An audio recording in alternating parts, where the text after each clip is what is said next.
नमस्कार दोस्तों। तो आज हम देखेंगे बजट 2022 के अंदर आए जीएसटी के नए चेंजेस या होने वाले अमेंडमेंट्स। फटाफट इसको हम स्टडी करेंगे और देखेंगे कि क्या आया है इसमें नया जो जीएसटी के अंदर हमारे ऊपर इफेक्ट करेगा। तो सबसे पहले तो ये सारी जो अमेंडमेंट्स आने वाली है ये करस्पॉन्डिंग स्टेट्स और यूनियन टेरिटरी जब ये लॉ पास करेगा तब से ये एप्लीकेबल होगी।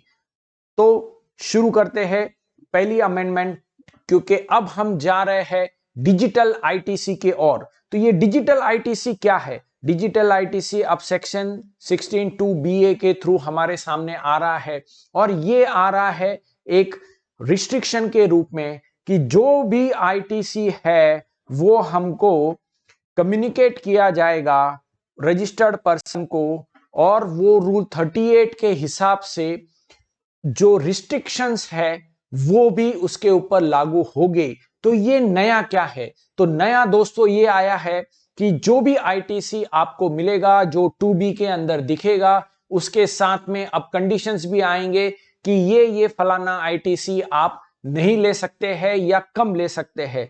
तो वो सारे रिस्ट्रिक्शंस और उसके रिलेटेड रूल्स अभी आना बाकी है। पर साथ ही के अंदर सेक्शन 16(2) जो 1 जनवरी 2022 से लागू हो गया है, ये भी ये कहता है कि जो भी इनवॉइसेस और डेबिट नोट्स है वो आपको कम्युनिकेट किए जाएंगे 2B के तहत। तो ये दोनों को अगर हम पढ़ते हैं 16(2) और 16(2) तो हम ये मान के चले कि जो भी आईटीसी है वो 2B में दिखना चाहिए पहले, और उसके बाद में उसके ऊपर रिस्ट्रिक्शंस भी आएंगे। तो 17(5) के रिस्ट्रिक्शन ब्लॉक क्रेडिट के अलग हुए, अब 38 के नए रिस्ट्रिक्शंस आएंगे। बड़ी परेशानी होगी टैक्स पेयर्स को इसके वजह से। तो नेक्स्ट अमेंडमेंट देखते हैं 16(4). ये थोड़ा सा यहां पर उन्होंने सुविधाजनक काम कर दिया है कि पहले हमको सितंबर का जो रिटर्न था जो हम 20 अक्टूबर को भरते थे उस हिसाब से हमको पिछले साल का जो भी छूट गया है आईटीसी वो हमको आगे लेने की एक यहां पर सहूलियत दी गई थी। वो अब 40 दिन से बढ़ाकर इसको अब नवंबर तक बढ़ा दिया है, यानी 30 नवंबर नेक्स्ट ईयर के आप आईटीसी या जो भी क्रेडिट नोट डेबिट नोट्स जो भी अमेंडमेंट करने हैं जीएसटीआर1 के वो सारे कर सकते हैं। 16(4) में फिलहाल ये एक नया चेंज हमने को देखने को मिलेगा। नेक्स्ट इंपॉर्टेंट है रजिस्ट्रेशन। रजिस्ट्रेशन के अंदर कैंसिलेशन ऑफ रजिस्ट्रेशन के अंदर बहुत कड़क काम इन्होंने किया है। वो ये कर दिया है कि जो भी कंपोजिशन डीलर है उसको 3 कॉन्जिक्यूटिव रिटर्न नहीं भरा तो रजिस्ट्रेशन कैंसिल हो सकता था, पर अब उसको उन्होंने लिंक कर दिया है जीएसटीआर4 से। तो जीएसटीआर4 हमको 3 महीने के भीतर भरना चाहिए ड्यू डेट होने के। तो 31 जुलाई तक हमको भरना पड़ेगा, नहीं तो कंपोजिशन वालों के रजिस्ट्रेशन कैंसिल हो सकते हैं। फिर नॉर्मल डीलर के भी रजिस्ट्रेशन कैंसिल हो सकते हैं अगर लगातार 6 महीने के रिटर्न्स नहीं भरे तो। ये पुराना लॉ था। अब नया लॉ ये कर दिया है कि वो प्रिस्क्राइब करेंगे कि कितने महीने के रिटर्न्स आपने नहीं भरे तो आपका रजिस्ट्रेशन कैंसिल हो सकता है। तो इसके आने वाले रूल्स के ऊपर हमको वेट करना पड़ेगा। नेक्स्ट है क्रेडिट नोट के रिलेटेड इंपॉर्टेंट चेंज। वो क्या चेंज है? तो क्रेडिट नोट के अंदर भी उन्होंने इसको लिंक कर दिया है 30 नवंबर से। मतलब क्या हुआ, जो भी हमारे को क्रेडिट नोट इश्यू करने हैं या चेंजेस करने हैं वो पहले हम सितंबर तक करते थे नेक्स्ट ईयर के, अब उसको बढ़ा के 30 नवंबर तक का हमको टाइम दे दिया है। तो ये भी एक इंपॉर्टेंट चेंज है जिससे हमको याद रखना पड़ेगा। नेक्स्ट जीएसटीआर1। दोस्तों जीएसटीआर1 सबसे बड़ा रिटर्न हो गया है, सबसे बड़ा डॉक्यूमेंट हो गया है अब जीएसटी के अंदर। जो भी बंदा सही जीएसटीआर1 टाइमली जीएसटीआर1 भरेगा वो मजे में रहेगा। तो जीएसटीआर1 के अंदर क्या चेंजेस आए हैं? तो जीएसटीआर1 के अंदर भी अब उन्होंने कुछ कंडीशंस और रिस्ट्रिक्शंस के साथ में आप जीएसटीआर1 भरोगे, इसके रूल्स आगे स्पेसिफाई होंगे। जीएसटीआर1 मोस्ट इंपॉर्टेंट डॉक्यूमेंट हो जाएगा। सिर्फ जीएसटीआर1 फाइल करना इंपॉर्टेंट नहीं, तो साथ में अब उसका 3B भी फाइल करना है और बाद में वो 2B में रिफ्लेक्ट होगा। तो ये रिस्ट्रिक्शंस आ जाएंगे आगे नए अमेंडमेंट्स के बाद और रूल्स के बाद वो क्या आते हैं वो भी हम देखेंगे। फिर जीएसटीआर 1 के अंदर कोई एरर्स या ओमिशंस आती है तो उसके लिए भी अब 30 नवंबर तक का हमको अगले साल का टाइम पीरियड दिया गया है। तो ये भी एक इंपॉर्टेंट है, पहले सितंबर तक था, अब इसको 30 नवंबर तक का टाइम दिया है।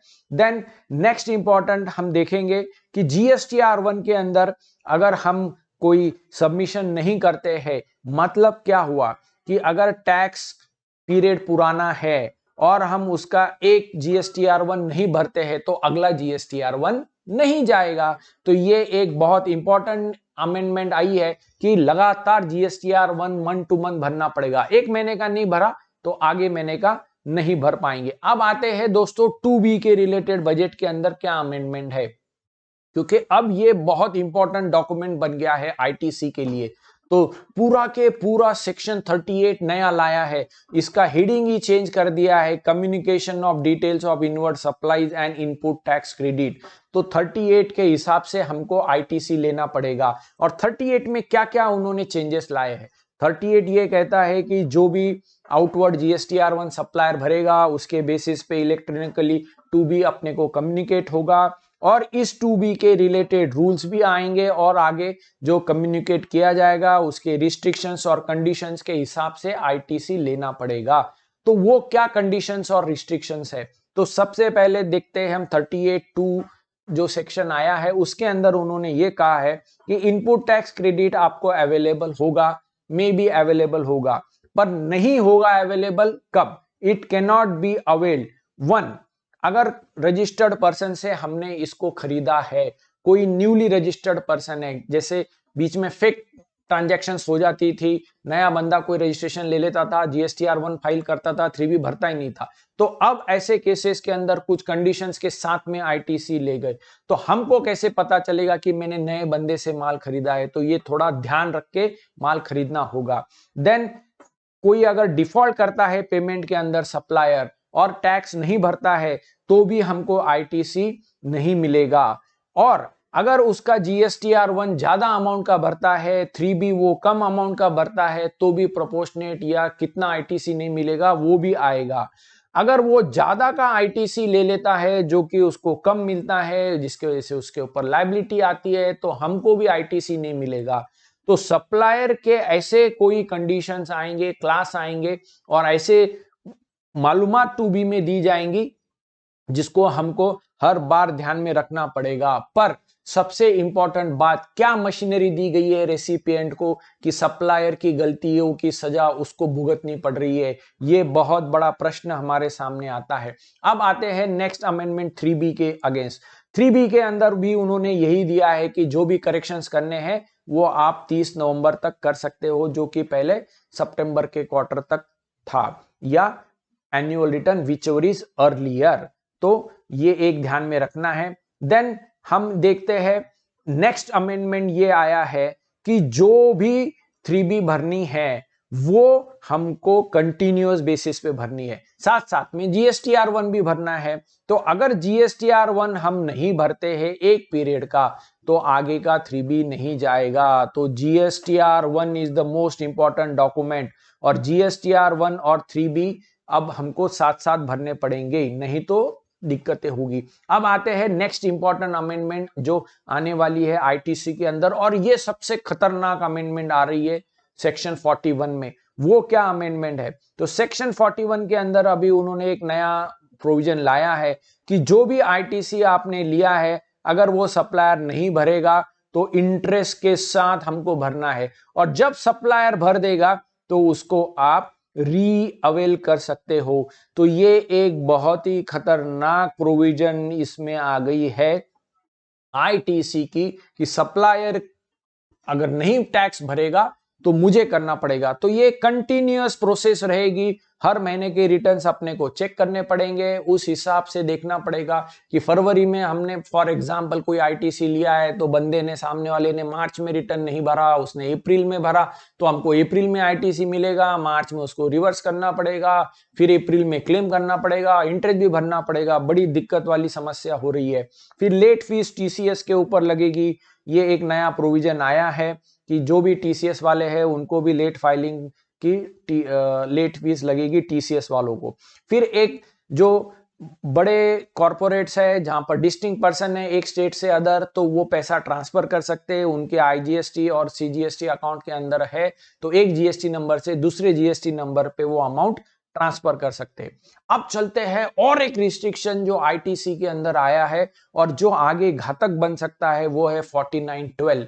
यहां पर उन्होंने पावर दिए है कि क्रेडिट लेजर के अंदर जो बैलेंस है वो आप मैक्सिमम कितना आउटपुट लायबिलिटी के अगेंस्ट यूज कर सकते हो।